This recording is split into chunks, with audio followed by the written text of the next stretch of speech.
今天就是要来讲解 NMIXX Love Me Like This MV 解析。那因为这是我第一次做 MV 的解析，所以基本上都是我自己的猜测，然后可能会有一些错误，那就是希望大家多多包涵。那如果你有任何想法的话，也欢迎在留言处留言，我也很欢迎大家就是在留言处互相讨论这样。对，那就正片开始。从预告还有 MV 很多幕，就会发现这支 MV 主要在讲绿野仙踪，像是黑瓮浇水的那一幕有奇人，还有稻草人，然后还有后面的车子里面有出现稻草人的 icon， 还有贝的狗从狗变成狮子，那这些都是绿野仙踪里面的角色。而且另外一个要点就是很多场景都是以绿色为主，那刚好绿野仙踪它这个故事主要就是发生在奥兹王国，那奥兹王国的像首都吗？它首都是在翡翠城，那就是刚好呼应到绿色的这个元素。确定完这支 MV 是在讲绿野仙踪之后，就会发现到其实贝就是故事中的陶乐斯，就是很多人会说这支贝唱的部分很少，但她其实是女主角哦。MV 里面当中还有这一幕，有其中4个人是戴着皇冠，然后我解读的话就是它是代表着绿野仙踪里面的女巫。帮大家复习一下绿野仙踪的故事。绿野仙踪里面有4个魔女，然后其中有2个是好的，2个是坏的。那其实从这一支 MV 里面，我只有看得出其中1个人的身份，那就是莉莉。就是因为绿野仙踪里面陶乐斯一群人经过一个罂粟花田，所以就不小心睡着了。然后这时候就有北国魔女让天空下起了雪，所以陶乐斯才有办法醒来，然后可以继续他的旅程。这样 ，MV 里面的莉莉把花变成了雪，然后让贝从里面就是醒来，这样。所以我认为莉莉应该就是好的北国魔女。 구하러 가는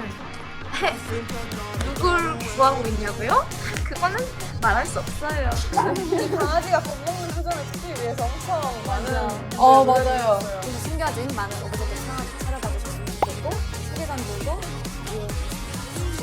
不知道大家有没有发现，就是他们编舞里面有一段有点像是 Dice 里面的编舞，我想说不可能这么刚好吧，所以我就往前面去推，看有没有一些就是蛛丝马迹。在 OOMV 里面，本来世界都是偏黑白色的，但自从有雨的出现之后，世界才慢慢的变成彩色。那这有点呼应到绿野仙踪，因为绿野仙踪它本来故事的设定就是陶乐斯在他原本生存的世界里面比较枯燥乏味，所以电影诠释的时候是让他比较没有色彩的。是直到陶乐斯到奥兹世界之后，世界才开始变成缤纷，就是有点互相的呼应，但我自己也觉得有点牵强。大家可以把这支影片看完，然后之后再来跟我分享一下，你觉得这一点有没有就是包括在我们的蛛丝马迹里面？但到最后的时候，有一幕是鞋子旁边有很多装饰品，就看前面找那双鞋到底是谁。后来发现是莉莉，她有一个单独然后比较黑暗的这一幕，所以我猜测 G5 应该就是绿野仙踪故事一开始就领便当的东国魔女。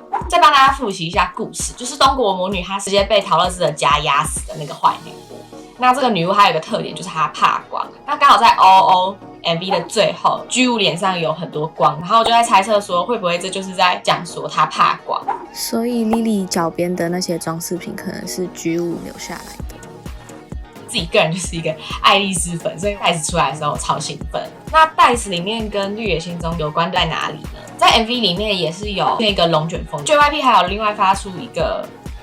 游戏指南，它就是比较像是战地游戏。MV 里面刚好旗子都是4个颜色，它有可能就是在代表着4个魔女争夺这个世界这样。另一个跟绿野仙踪有关的地方就是奥兹国的奥兹大王对外宣称自己都是魔法师，所以陶乐斯想要回家的时候才会这么急着想要去找奥兹大王。但其实后来才发现到，其实奥兹大王他就是一个普通的凡人，只是他会操作一些就是机器啊，然后让别人相信他有魔法。那这就有一点呼应到就是 QG 他在里面是担任一个魔法师的角色嘛。所以我猜测他应该就是暗指他是那个奥兹大王，而且他在 Love Me Like This 里面是少数没有皇冠的，因为他不是魔女，他是奥兹大王。Dice 的最后有一个小片段，就是被拿着绿色的伞子，然后掉进水里面。那绿野仙踪他这个故事最后的结局，就是因为陶乐斯一直想尽办法想要就是打败坏的西国魔女，最后打败他的原因是因为西国魔女怕水，陶乐斯就浇了一身水在他身上。那讲到水，就是有点又相互呼应起来，因为其实就是水啊，水底生物在 MX 的 MV 里面都是占一个还蛮重要的角色。有出现这些海底生物的时候，通常画面都是比较色彩缤纷。然后我就在想说，他是不是在呼应就是《绿野仙踪》，因为桃乐丝都成功的打败了反派魔女，就是让整个世界变得比较好。OK， 反正我找到 DICE 跟绿野仙踪相关的部分可能比较牵强，所以推荐大家去看这2篇迪卡文。这2篇迪卡文都可以让你比较了解 DICE 的概念。那其中也有很多部分都是有讲到 DICE 跟绿野仙踪的关联性，从预告的 Rainbow 连接到绿野仙踪主题曲歌词，还有 DICE 游戏玩法里面Lily 画面中的这一段话，也都是跟绿野仙踪有连接的。因为这2篇文的内容比较多，这支影片就不一一讲解，就是欢迎大家去迪卡的完整文章自己看这样子。对，讲这么多，其实这些都是我个人的猜测，就是大家看看就好。因为本身绿野仙踪很多版本。个人小时候是看电影，但剧情也忘了差不多。是看完《Love Me Like This》以后才大概查了一下绿野仙踪的故事。这样 MX 刚出道的时候也有发一个概念影片，有讲到说他们故事都是被 chained up 的，所以我就在想说，下一支 MV 会不会又像 DICE 一样，另一个童话故事去包装，但其实又跟绿野仙踪里面的角色环环相扣。我不知道，反正就是期待下一首歌。但会不会有点太早？那如果大家有任何想法的话，也欢迎在留言区跟我讨论交流。那今天影片就到这里，拜拜。第一次做 MV 解析，然后还蛮有趣。之前蔡正有说过，就是他的 MV 也都是环环相扣的，所以说不定下次会做他们的 MV 解析，期待一下。